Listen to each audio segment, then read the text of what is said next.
Kumana na guthuka gwa gicukiro gia tutaru kia Lamu, ukui waya gutharara kwa ihinda ria mieri 6 kuria riu ministry ya ukui thirikari nene imenereirio. Onjoria ria mehokete gicukiro giki riu makiuga makorirwo maitho ni ugwati, makoretwo makihuthira ndere cia iria kuiga tutaru twao undu uria ni ugwati munene. Hii hapa haijaangusha mtu, lakini tayari ishavunjika upande mmoja, na hiyo ni hatari. Ikiendelea kutumika itaua.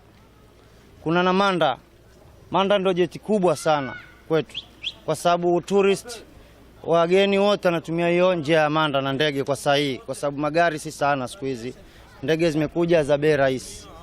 Sasa ile Manda sasa iko almost 3 years, na ikiwa atatujengea jeti za chuma hatutaki hizo, kwa sababu ya rust, zinaliwa na maji ya chumvi, hazitumia hata mwaka mmoja, zinakatika.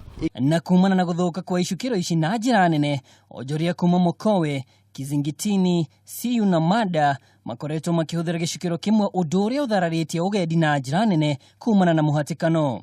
Ukienda airport pale ndege imeshuka, tunapigania ngazi moja ikiwa maji yameenda. Wageni wako hapo wanasongamana kwa jet, wamesimama, boti ndio hizo zinagongana mashini, unagonga mashini ya mwenzako anakugongea mashini yako.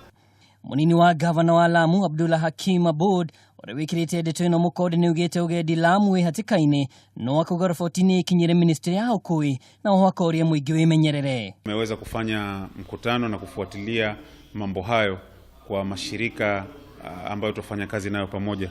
Kuna shirika la KMA, kuna shirika la KAA, kuna shirika la KPA na kuna wizara ya National Government ya mambo ya uchukuzi na idara ya barabara, Public Works pamoja na Roads.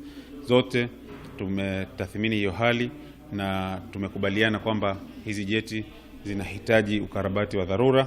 Gicunji kia 80 harĩ 100 kia aikari a Lamu kĩhũthĩraga ũkui wa njĩra ya maĩ-inĩ, ũndũ ũrĩa rĩu nĩ igũtha inene kumana na gũthũka kwa icukĩro cia tũtarũ.